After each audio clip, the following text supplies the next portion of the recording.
Sebagai sebuah negara bermasyarakat majmuk, berkongsi ekonomi itu adalah perlu berasaskan kesamarataan dan keadilan. Ekonomi beracuankan perpaduan. Topik ini akan kami bawakan dalam segmen Bualbis seketika nanti. Salam hormat dan salam sejahtera. Saya Ray Robin dan anda sedang menonton BIS Malaysia edisi Selasa 15 September 2020. Dan selain bersiaran di saluran berita RTM, anda juga boleh ikuti kami secara langsung di Facebook Live ataupun YouTube BIS Malaysia. Dan seperti biasa, kita mulakan dengan perkembangan berita ekonomi ini. Pihak berkuasa pelaksanaan Koridor Utara NCIA menyasarkan ekonomi wilayah ekonomi Koridor Utara NCER meningkat sebanyak 300 bilion ringgit menerusi inisiatif yang digariskan dalam Pelan Pembangunan Strategik SDP 2021-2025. Wilayah itu yang baru dilancarkan. Menerusi SDP, wilayah utara itu dijangka mewujudkan lebih 160,000 pekerjaan baharu dan lebih 42,000 usahawan, manakala pelaburan terkumpul juga disasarkan meningkat kepada 146.5 bilion ringgit. Bagaimanapun, sasaran itu dijangka lewat 2 tahun berikutan impak penurunan pandemik COVID-19. Ke laporan selanjutnya. Dan setakat 13 September lalu, seramai 460,000 penduduk telah berdaftar dengan e-Census, kaedah bancian secara dalam talian bagi banci penduduk dan perumahan Malaysia 2020. 70% daripadanya telah melengkapkan dan menghantar jawapan bancian mewakili lebih 1.25 juta penduduk. Timbalan Ketua Perangkawan Program Sosial dan Pembangunan Teknikal Nazaria Baharudin berkata baki 30% yang masih belum melaksanakan e-Census disaran berbuat demikian sebelum tarikh tutup e-Census 30 September ini.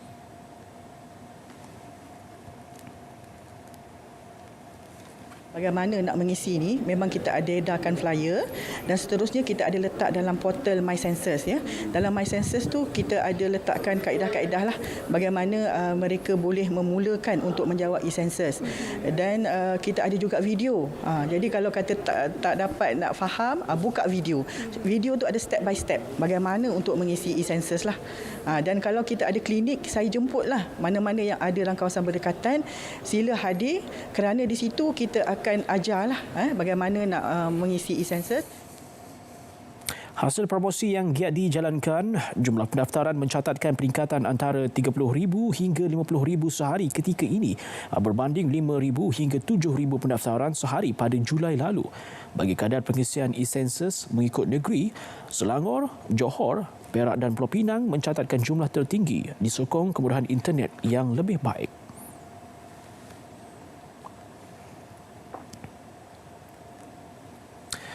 Indeks petunjuk utama FTSE Bursa Malaysia KLCI FBM KLCI susut 4.57 mata kepada 1,506.79, manakala indeks utama dibuka 1 mata lebih rendah pada 1,510.36 berbanding 1,511.36 ketika ditutup petang semalam. Keseluruhan pasaran bagaimanapun positif dengan saham untung mengatasi rugi 289 berbalas 211, manakala 302 kaunter tidak berubah, 1,247 tidak diniagakan dan 19 lain digantung. Untuk laporan penuh, terus saja bersama dengan pengurus dana PNB Investment, Saudari Nur Hazirah Maziran.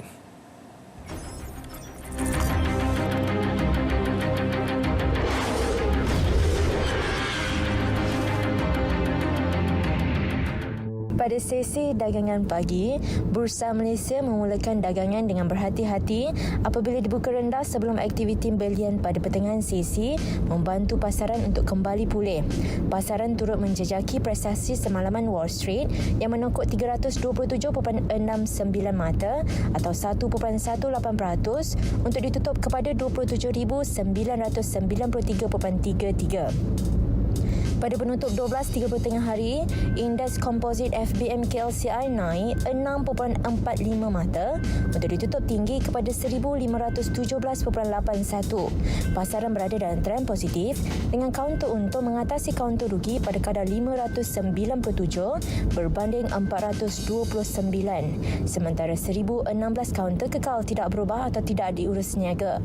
Secara keseluruhan, 30 saham komponen FBM KLCI menyaksikan 16 kaunter untung, 7 kaunter rugi dan selebihnya kekal tidak berubah. Sementara itu, nilai mata wang tempatan didagangkan bercampur-campur. Ringgit naik 0.54% kepada RM4.13 sedolar Amerika, 0.24% kepada RM4.91 seeuro, 0.10% kepada RM4.15 sedolar Singapura dan 0.08% kepada RM3.91 setiap 100 yen. Selebihnya, ringgit susut 0.06% kepada RM5.31 sepaun. Laporan disampaikan oleh Nur Hazira Mazlan, PNB Investment Berhad.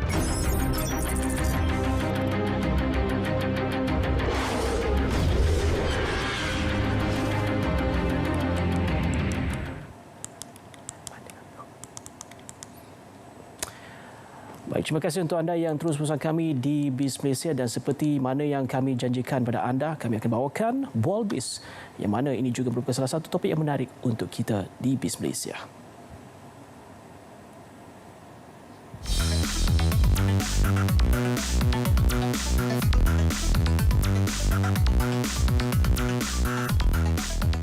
Assalamualaikum dan salam sejahtera. Kemakmuran ekonomi dan perpaduan, dua elemen yang penting untuk memajukan negara dan juga untuk memberikan kesejahteraan kepada masyarakat.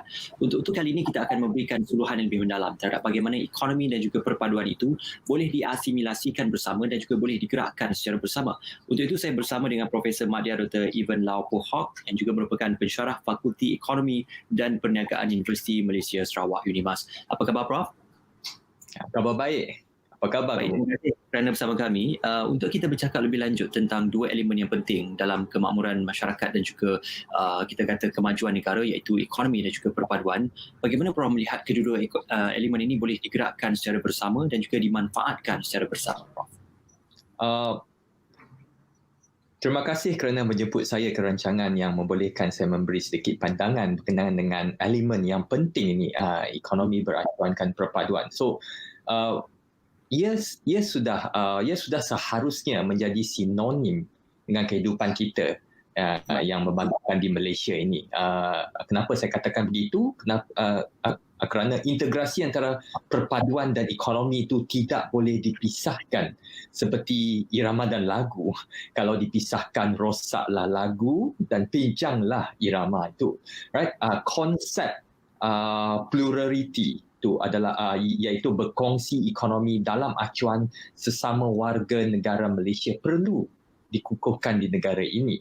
Right? Andai terdapat pihak yang menerima lebih ataupun kurang, betul lah ansur lah supaya tidak terjerumus kepada pertikaian yang tidak mendatangkan faedah. Paling penting sepatutnya kita sama-sama meredai kurniaan di bumi Malaysia ini. Dalam konteks ini kerajaan khususnya perlu berhati-hati menguruskan pengagihan kek ekonomi secara adil. Setiap mekanisme yang digunakan perlu serasi sesuai dengan situasi perubahan masyarakat agar nikmat terus dikecapi oleh semua dan bersama.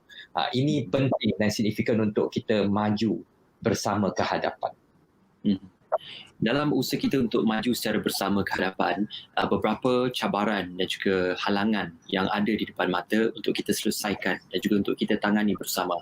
Dalam hal ini, apakah antara cabaran dalam aspek ekonomi yang memungkinkan ia menjadi penghalang ataupun menjadi kita kata cabaran terhadap penyatu paduan masyarakat di peringkat nasional?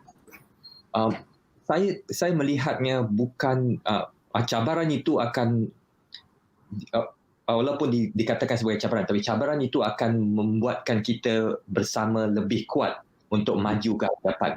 Itu adalah elemen yang penting. Dan secara keseluruhannya, walaupun dinamakan sebagai cabaran untuk mencapai dan ekonomi itu berkait rapat dengan perpaduan itu dan perpaduan berkait rapat dengan ekonomi seperti yang saya katakan tadi. So secara keseluruhannya dasar utama ekonomi sejak dari merdeka itu secara umumnya adalah berpaksikan kepelbagaian masyarakat. Itu satu yang penting yang ada di negara ini. Ini termasuknya dasar seperti dasar ekonomi baru, dasar wawasan 2020, dasar pembangunan negara, dan yang terbaru adalah wawasan kemakmuran bersama, semuanya adalah ya kita nak negara untuk maju, tapi kita perlu untuk perpaduan nasional juga, itu adalah penting. Dan tidak juga lupai semua RMK ataupun rancangan Malaysia daripada yang pertama sampai terkini, yang ke-12 coming soon, merupakan pelan pembangunan setiap 5 tahun.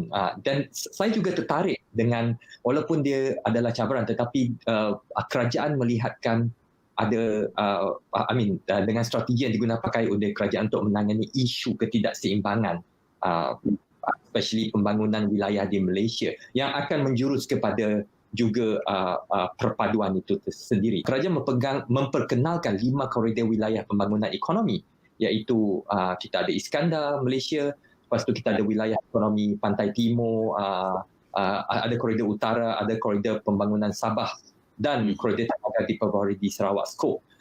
Dan implementasinya dan pencapaiannya yang dicapai harus menjadi manfaat bersama untuk semua, bukan saja untuk segolongan, walaupun hanya untuk wilayah itu, tapi dia harus sepatutnya dikembangkan dan manfaatnya untuk negara itu sendiri. Dan ia juga menjadi salah satu trust di dalam yang terbaru adalah wawasan kemakmuran bersama 2030, memberi perhatian kepada kerangkuman wilayah di bawah KEGA, Key Economic Growth Activity. Itu yang saya dapat rangkumkan untuk semua.